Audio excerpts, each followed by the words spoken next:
సురేష్ గారు నమస్కారం అండి వెంకట్ గారు. నమస్తే సార్. సినిమా చూసిన వాళ్ళందరూ కూడా చాలా బాగుందంటే అది చెప్తున్నారు. సో మిస్ మీరు అయ్యావు నిన్న. నేను నిన్న మిస్ అయ్యాను, కానీ ఎట్టి పరిస్థితుల్లో చూస్తాను మళ్ళీ ఎలాగ Thank రిలీజ్. సో మీరు ఆల్రెడీ తమిళ్లో చూశారు, తమిళ్లో చూసి మీకు నచ్చి తెలుగులో రిలీజ్ చేస్తున్నారు. సో యాజ్ ఇట్ ఈజ్గా తెలుగులోనే రిలీజ్ చేస్తున్నప్పుడు తమిళ ప్రేక్షకులకు కొంత వాళ్ళ టేస్ట్ వేరు ఉంటుంది కదా. సో మీరు దాన్ని అబ్జర్వ్ చేశారా, ఇక్కడ ప్రేక్షకులు రిసీవ్ చేసుకుంటారు అనేది? ఇక్కడ ఎలాంటి టేస్ట్ సినిమాలు ఆదరిస్తారనేది తెలుగువాడిగా నేనున్నా కాబట్టి 16 సినిమాలు నేను అలాంటి సినిమాలు ఎంచుకున్నామట. సో ఇది ప్రేక్షకుల్లో ఆ ఇమేజ్ ఉంది. సో సురేష్ మంచి సినిమా చేస్తాడు నమ్మకం ఉంది. ఆ నమ్మకంతో చేసిన సినిమాయే ఇది. సో మరి మీరు కొద్దిగా ఎక్కువ ఖర్చు పెట్టి రిలీజ్ చేస్తున్నట్టు అనిపిస్తుంది కదా. మరి అంత చేస్తున్నప్పుడు ఆ సినిమాకి సంబంధించిన యూనిట్ ఎవరో డైరెక్టరో లేకపోతే నటినట్లు ఎవరైనా ఒకరు వస్తే ఇంకా చాలా బాగుండేది. ఆవిడేమో ఈ సినిమా తర్వాత బాగా బిజీ అయిపోయి 3 సినిమాలు 4 సినిమా కమిట్ అయిపోయారు. ఆ తర్వాత 2 సినిమాలు షూటింగ్లో ఉన్నాడు. షూటింగ్ ఆపి ఇక్కడ రావటం అనేది అది ఎన్ని ప్రాబ్లమ్స్ నాకు తెలుసు, ఇక్కడ మనకందరికీ తెలిసిందే. సో అది మళ్ళీ నెక్స్ట్ సండే అంటే నాకు సండే వస్తానంటే సండే కూడా కుదరదండి, ఈ లోపు ఇంక రిలీజ్ అయితే తీసేద్దాం అని చెప్పేసి కేవలం వాళ్ళిద్దరు బిజీగా ఉండే కారణంగానే రాలేదంతే. ఇలా అంటే డబ్బింగ్ సినిమాలో చేస్తారా లేకపోతే మీరు స్ట్రైట్ మూవీ ఏమన్నా చేసే అవకాశం ఉందా ఫ్యూచర్లో? ఆల్రెడీ చేశాను నేను. ఇప్పుడు తర్వాత డెఫినెట్గా తప్పకుండా ఈ బ్లాక్ బస్ షీట్ అయితే నెక్స్ట్ మొదలెట్టేది అదే. నా క్వశ్చన్ సురేష్ గారు కానీ సాయి చరణ్ కానీ, అంటే మీరు తమిళ సినిమా రిలీజ్ అవ్వకముందే చూసానన్నారు కదా, తీసుకున్నారు కదా రైట్స్, తెలుగులో రిలీజ్ చేయడానికి ఎందుకు లేట్ అయింది? ఆల్మోస్ట్ 1 month అయిపోయింది. సో సినిమా చాలా బాగుంది, నేను చూశాను.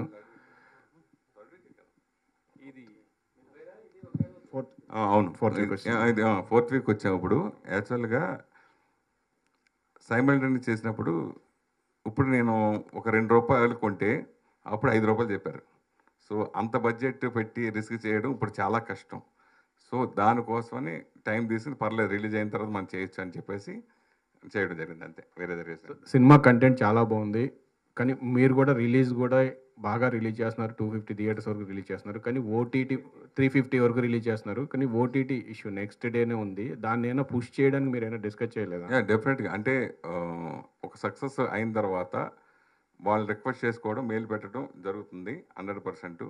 సో దాన్ని బట్టే ఇండస్ట్రీకి కోఆపరేషన్ అనేది ఇప్పుడు ఓటీటీ సంస్థలు ఉంటాయి, అలాగే ఈ సినిమాకి సహకరిస్తారని అనుకుంటున్నాను.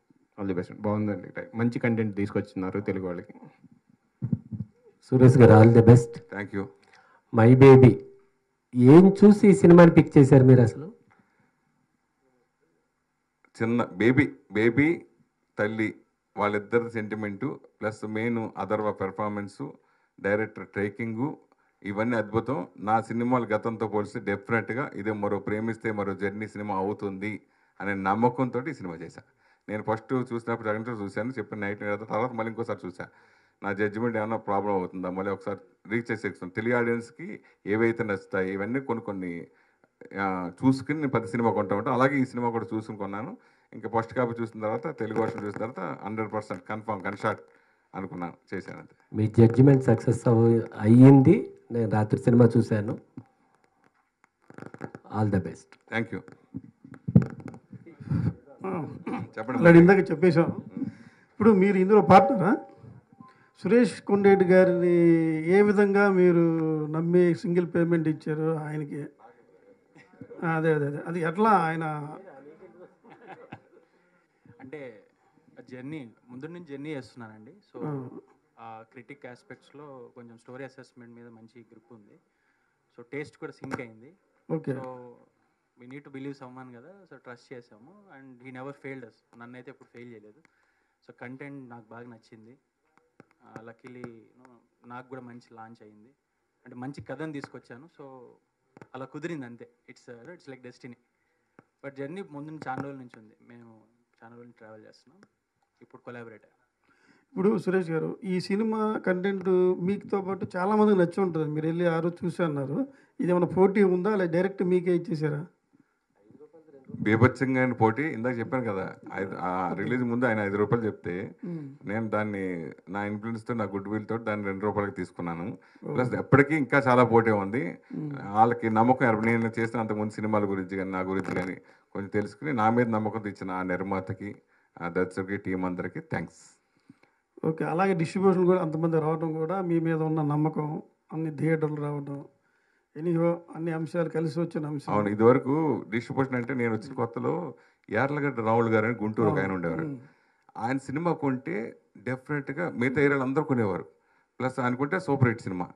అలా నేను వెస్ట్ గోదావరి నేను 80 సినిమాలు చేశాను. Student number 1, NTR student number 1, idiot, Allari Ramudu, Santosham, Tagore, Chiranjeevi గారి సినిమా ఠాగూరు, శంకరదాద ఎంపీఎస్, ఇలా ఎన్నో బ్లాక్ బస్టర్స్ చేశాను. ఆ టైంలో ఆయన తర్వాత వచ్చిన పేరు నాకు. ఓ సురేష్ కొండేటి సినిమా కొన్నాడంటే గ్యారంటీ హిట్ అని. నేను కొన్నంత ఫస్ట్ వెస్ట్ గోదావరి ఓపెన్ చేస్తే మిగతా ఏరియాలో అయిపోయాడు. అలా పేరు తెచ్చుకున్నాం. అలాగే ఈ సినిమాలు కూడా వరుస సక్సెస్ ఇచ్చాం అంతే. Okay, all the best. Suresh Kondeti గారు నమస్కారం అండి. నమస్కారం సార్. మీరు ఇప్పటివరకు అన్ని తమిళ్ ఫిలిమ్స్ రిలీజ్ చేశారు. తెలుగు స్ట్రైట్ ఫిలిం ఎందుకు చేయలేదు? ఇక్కడ హీరోలు ఎవరు లేరా, లేదంటే మీకు చేయడానికి ఇష్టం లేదా? అంటే నాకు ఒక్కొక్కటి ఒక్కొక్క ఇమేజ్ ఉంటుంది. నువ్వు ఎలాంటి క్వశ్చన్లు అడుగుతావు నాకు తెలుసు. నీ ఇమేజ్ కూడా ఎందుకు వస్తా రాదు కదా. అలాగే నేను ఎలాంటి క్వశ్చన్ కొంతమంది తెలుసు. అట్లాగా ఒక్కొక్క ఇమేజ్ ఎవరు ఐడెంటిఫై అలా ఉంటుంది. సో అలాగే నాకు ఫస్ట్ అలా వచ్చింది కాబట్టి నేను మధ్యలో చేశా. నేను కొన్ని సినిమాలు డిస్ట్రిబ్యూషన్ కూడా చేశాను. షాక్ సినిమా, రవితేజ సినిమా అప్పుడు ఫస్ట్ నేనే కొలాబరేట్ చేశాను. రాంగోపాలం పోతే సురేష్ కొండేటి ప్రొడ్యూసర్లో, సురేష్ కొండేటి పైన, తర్వాత కింద రాంగోపాల వర్మ, రవితేజ మన Harish Shankar first cinema. Distribution మొత్తం మనం తీసుకుని ప్రొడక్షన్ షూటింగ్ టైంలోంచే కలిసి చేయడం జరిగింది ఆ సినిమా. తర్వాత ఫెయిల్ అయింది. మనకి ఇది కలిసి రాదు, మనకి ఇదే బెస్ట్ అని చెప్పేసి అప్పుడు తగ్గా. తర్వాత మన శకల శంకర్ తోటి అతను హీరోకి ఇంట్రడ్యూస్ చేస్తూ చేశాను. ఇంక వేరే పార్ట్నర్తో కలిసి ఆ సినిమా చేశాను. తర్వాత ఎందుకంటే నేను చాలా సినిమాలు తెర వెనుకలు ఉన్నా. ఇది స్టేట్ సినిమాలు తెర ముందు లేను, డబ్బింగ్ సినిమాలు తెర ముందు అన్నా. ఇప్పటి వరకు మీరు రిలీజ్ చేసిన ప్రతిదీ బ్లాక్ బస్టరే. అది ఒక ప్రొడ్యూసర్గా ఒక అచీవ్మెంట్ అని చెప్పుకోవచ్చు. సంతోషం owner and producer, distributor, journalist, ఇప్పుడు పిఆర్ఓ, హీరోగా కూడా ఒక సినిమా రాబోతుంది వీరాభిమాని అని. నిన్నే ఆ టీజర్ చూసాం, కళ్ళు చెదిరిపోయినాయి నిజంగా. సో అది ఎప్పుడు రిలీజ్ అవుద్ది, దాని గురించి ఏమైనా అప్డేట్లు ఇస్తారా? అది 100% నెక్స్ట్ మంత్ ఆగస్టులోనే. అది డెఫినెట్గా చూసిన తర్వాత మీరందరూ ఈ సినిమాకి ఎంత అప్రిషియేట్ చేశారో, సినిమా అయిన తర్వాత లేచి స్టాండింగ్ ఓవేషన్ ఇచ్చే సినిమా అది. అవునా? అంత గొప్ప సినిమా. సరే, నా పెర్ఫార్మెన్స్ ఏంటనే పక్కన పెట్టేస్తే సినిమా కంటెంట్ మంచి, అలాంటి కంటెంట్ దాంట్లో అంత మామూలు అంత సూపర్ కంటెంట్ అనమాట. ఒక మంచి మెసేజ్ కూడా అందరికీ నచ్చే ఒక అద్భుతమైన మెసేజ్ ఉంది సినిమా అది. సో అందరినీ ఇన్స్పిరేషన్ కలిగించే గొప్ప సినిమా అది. ఓకే. అండ్ ఈ సినిమా వరకు వస్తే ఇప్పటి వరకు మీరు రిలీజ్ చేసే సినిమాల్లో ఇది హయ్యెస్ట్ థియేటర్కల్ రిలీజ్, 350+. సో ఇక్కడ స్ట్రైట్ తెలుగు ఫిలింకే అన్ని థియేటర్లు రావు. అన్ని థియేటర్లు ఎలా తెచ్చుకున్నారు? అండ్ డిఎన్ఏ అనే తమిళ్ ఫిలిం కదా, ఆ టైటిల్ ఎందుకు మార్చారు మై బేబీగా? ఈ సినిమా చూసినప్పుడు నాకు ప్రతి సినిమా సరే అంటే నేను ఓపెన్గా చెప్పేస్తా. ఫస్ట్ మన జర్నీ అనే సినిమా ఉంది కదా, ఆ సినిమాకి తమిళ్లో ఎంగేయం ఎప్పోదు. ఆ సినిమా ఎంగేదంటే ఎప్పుడైనా ఎక్కడైనా. ఆ సినిమా కొంతమంది నచ్చల. నేను ఆ సినిమా షూటింగ్ టైంలోనే తీసుకున్నాను. ఫస్ట్ కాపీ చూసిన తర్వాత నాకు ఈ టైటిల్ వద్దండి, నేను వేరే టైటిల్ పెట్టుకుంటాను. మురుగదాస్ గారు, the great director Murugadoss director అంటే మీ ఇష్టం అండి అన్నారు. తర్వాత కొంతమంది అబ్జెక్షన్ పెట్టారు. పెడితే లేదని నాకు అది వద్దండి అని చెప్పి నేను ఆలోచించి రాత్రి 3 గంటలకి శివాని, ఈ సినిమాకి ఎవరైతే డిజైన్ చేశాడో వర్కింగ్ టైటిల్ శివ, రాత్రి 3:30కి ఫోన్ చేశా. శివ, నాకు ఈ సినిమా ఇది జర్నీ అనే టైటిల్, నాకు ఆ జర్నీ కావాలి, బస్సు ఒకటి కింద యాక్సిడెంట్గా నాకు సింబల్ కావాలి అని చెప్పి తనకు ఫోన్ చేశా. చేస్తే తను పాప తెల్లారేటప్పుడు పంపించాడు. 6 గంటలు పంపిస్తే నేను మురుగదాస్ గారికి పట్టుకెళ్ళి చూపించాను. సార్ నా టైటిల్ ఇదంటే అద్దరిపోయింది సార్, సూపర్ సార్ అన్నారు. తర్వాత కొంతమంది నచ్చకపోతే లేదు నాకు ఈ టైటిల్ కంపల్సరీ కావాలి, టైటిల్ ఉంటే నేను సినిమా చేస్తానని అలా మొండికి వేసుకుని జర్నీ అని సినిమా చేశాను. అలాగా నేను ఆ సినిమా ఫస్ట్ సినిమా చూసినప్పుడు, ఈ సినిమా చూసినప్పుడు కూడా ప్రొడ్యూసర్లు నేను సినిమా ఫస్ట్ నా బిడ్డ అంటూ సినిమా చూసే కాదు. సో మై బేబీ అంటే అనేది బాగా పట్టుకుంటుంది. ఇది రెలవెంట్ టైటిల్, డిఎన్ఏ అనేది అది అంత తెలియక అంత పనికిరాదు అని చెప్పేసి నేను వెంటనే టైటిల్ ఫిక్స్ అయిన తర్వాత ప్రొడక్షన్ హౌస్కి వెళ్ళా. ఈ సినిమా కొన్నప్పుడు ప్రొడ్యూసర్ చెప్తే షాకు, ఈ టైటిల్తో మేమే చేస్తే ఇంకా పెద్ద హిట్ అయ్యి ఉండేదేనండి, మీరు నిజంగా సూపర్ అనే టైటిల్ అని అన్నారు. సో మనకి ప్రేక్షకుడు రప్పించడం కోసం కావాల్సింది మెయిన్ టైటిల్. ఆ టైటిల్ని బట్టే ఈ మధ్యన తమిళ టైటిల్ తెలుగులో చాలామంది పెట్టేస్తారు, అసలు అర్థం కావట్లా. ప్లస్ మన డైరెక్ట్ పెట్టేస్తారు. ఓకే, అదేంటంటే యూనివర్సల్గా ఉంటుంది, ప్లస్ దాని మీద ఆల్రెడీ హ్యాష్ టాగ్స్ ఇవన్నీ కూడా ఉంటుంది. ఆ టైటిల్ అన్ని లాంగ్వేజ్ ఉంది కాబట్టి అలా ఉండే కొన్ని సినిమాలు ఓకే, అసలు అర్థం కాని టైటిల్తో చాలామంది ఈ మధ్య వస్తాయి. అలాగే అర్థమయ్యే టైటిల్తో రావాలనే ఉద్దేశంతో నేను ఈ సినిమా దీనికి మై బేబీ అని పెట్టడం జరిగింది. లాస్ట్ సినిమాకి ఈ సినిమాకి చాలా గ్యాప్ వచ్చింది, రీజన్ ఏంటి? ఒకటి కరోనా, 2 ఇండస్ట్రీలో ఓటీటీ డామినేట్ చేయడం. ఇదివరకు ఏంటంటే నేను సినిమా ఒక సంవత్సరం, అది నాకు తెలిసి ప్రేమిస్ సినిమా 3 ఇయర్స్ తర్వాత నేను ఎప్పుడు చేశా. దాని తర్వాత ఇంక అందరూ మర్చిపోయిన సినిమాని లేపి తీసుకొచ్చి చేసిన సినిమా అది. సో అలాగే ఇప్పుడు ఏంటంటే వన్స్ ఓటీటీలో రిలీజ్ అయిపోయిన తర్వాత మనం ఏ సినిమాని డబ్బింగ్ చేసే అవకాశం లేదు. ఇప్పుడు చిన్న సినిమాలు అంటే 30 డేస్ 50 డేస్కు చేసేస్తారు రిలీజ్లు. కాబట్టి ఆ భయం వేసి మనం ముందు చూసినా కానీ సరిపోవట్లా. ప్లస్ ఇప్పుడు థియేటర్లు కూడా ఆఫ్టర్ 5 వీక్స్ తర్వాత వాళ్ళు 40% 30%కి వచ్చేస్తాయి, ఇవ్వట్లేదు. డబ్బులు కూడా ఇవ్వట్లేదు, ఎక్కువ ఇవ్వట్లా, వారు షేర్ ఇవ్వట్లా. సో ఇవన్నీ ప్రమాదాలు ఉన్నాయని చెప్పేసి ఈ టైంలో మనకు కరెక్ట్ కాదు అని చెప్పి సైమిల్టేనియస్ సినిమాలు అయితే మనం చేయదు. సైమిల్టేనియస్ చేయాలంటే ఆడు ఎలా తీసాడో తెలియదు, ఎలాంటి కథో తెలియదు, ఏంటో తెలియదు. ఇదైతే మనం చూస్ చేసుకోవచ్చు. కనీసం ఫస్ట్ కాపీ వచ్చిన తర్వాత మనం చూసైనా ఎక్కువ సినిమా అలా చేశారు. కొన్ని ఏమో సైమిల్టేనియస్గా రిలీజ్ చేసిన సినిమాలు నేను చేసిన వాటిలో. అంటే రెడీమేడ్ సినిమాలు ఇంకా తీస్తూ ఉంటారు అంటే నాన్న ఇవన్నీ కూడా సైమిల్టేనియస్ సినిమాలు రిలీజ్ అయ్యాయి. అవన్నీ మందు అనుకుని చేసిన సినిమాలే. మన విక్రమ్ అనుష్క సినిమా అది అట్లా చేయడం జరిగింది. హాయ్ సురేష్ గారు. ఆయన మా నమస్తేమ్మా. నాకైతే మీ మీద ఒక కంప్లైంట్ ఉందండి. చెప్పండమ్మా. నేను అసలే చిన్న సెంటిమెంట్ సీన్ చూసినా ఏడ్చేస్తా. ప్రేమిస్తే చూశాను, అమ్మో ఇంకా చూడకూడదు ఇలాంటి సినిమాలు అనిపించింది. అంతలా నాకు ఒక 2-3 డేస్ నాకు చాలా ఇదైపోయింది. తర్వాత జర్నీ అయితే ఒక 100 టైమ్స్ చూసుంటా. మా ఇంట్లో వాళ్ళు రోజు అక్షింతలు వేసేవాళ్ళు, ఎందుకు ఇట్లా ఏడ్చుకుంటూ కూడా చూడాలి సినిమాని అనేసి. ఆ తర్వాత రాత్రి మూవీ చూస్తున్నాను, ఇటు డైరెక్టర్ ప్రభాకర్ గారు ఉన్నారు, ఇటు అప్పాజీ గారు ఉన్నారు. నేను కన్నీళ్ళు తుడుచుకునే పన్నాను.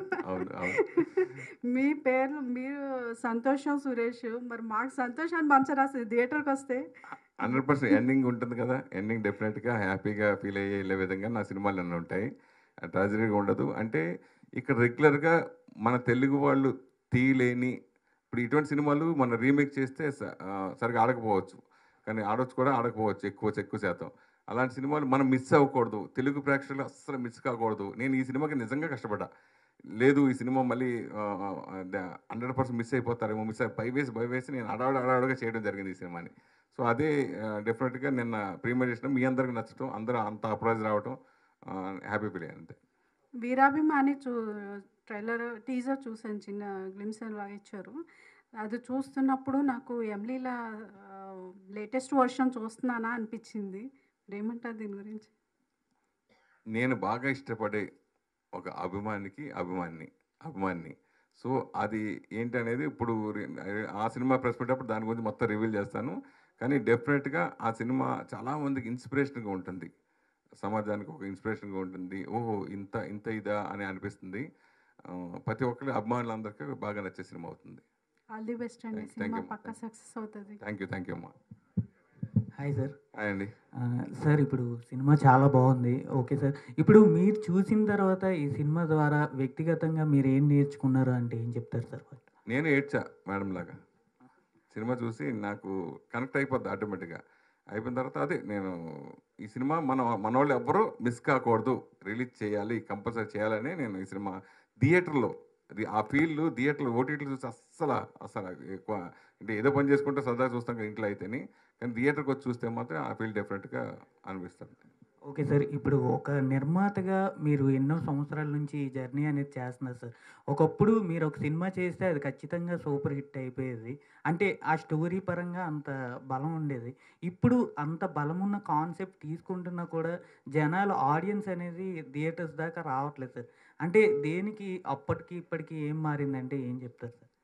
లేదు, ఎప్పుడైనా సరే మనకు దాశనాండ్ర గారు అనేవారు కంటెంట్, కథే ముఖ్యం సినిమా కథ. కంటెంట్ ఉన్న ఆడే సినిమాలు చాలా సినిమాలు ఉన్నాయి. కంటెంట్ లేని పెద్ద సినిమాలు కూడా అటర్ ప్లాప్లైన్ ఉన్నాయి. ఇప్పుడు మన తీసుకుంటే మన కోర్టు కానీ ఎన్ని కంటెంట్ ఉన్న సినిమాలు కదా. సో ఆ తర్వాత అలా కంటెంట్ ఉన్న సినిమా ఇదే అనిపించింది నాకు అంతే. మీరు నిర్మాతగా మీరు ఒక సినిమా తీస్తే ముఖ్యంగా ఏ టైప్ చూస్తారు సార్? అంటే కథ ఏం ఎంచుకుంటారు అంటే ఏం చేస్తారు?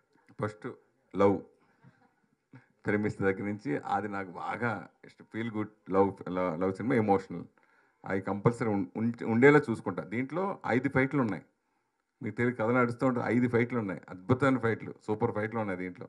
కానీ అది హైలైట్ అవ్వదు. ఒక మాస్ హీరోకి ఎంత కావాలో అన్ని ఫైట్లు ఉన్నాయి. కానీ అదంతా డామినేట్ చేసేసింది ఆ ఫీల్ అంతే. Okay sir. సాయి చరణ్ గారు, హాయ్. నార్మల్గా ప్రొడ్యూస్ చేయడం అనేది చాలా కష్టం. అలాంటిది కో ప్రొడ్యూస్ చేయడం, సురేష్ కొండేటి గారు లాంటి పర్సన్ దగ్గర వరకు రావడం, ఈ ప్రాజెక్ట్ టేకప్ చేయడం అనేది ఇంకా కొంచెం complication. So reasons behind that అంటే ఏం చెప్తారు? అండ్ ఫ్యూచర్లో స్ట్రైట్ ఫిలిమ్స్ మీరైనా తీస్తారా, లేదంటే ఆయన బాటలోనే వెళ్తారా? కలిసి చేద్దామని అనుకుంటున్నాము. స్ట్రైట్ ఫిలిమ్స్ కూడా Yash film factory straight films కూడా చేస్తాము, సబ్జెక్టెడ్ బడ్జెట్స్, మంచి content. All the very best అన్న. Thank you.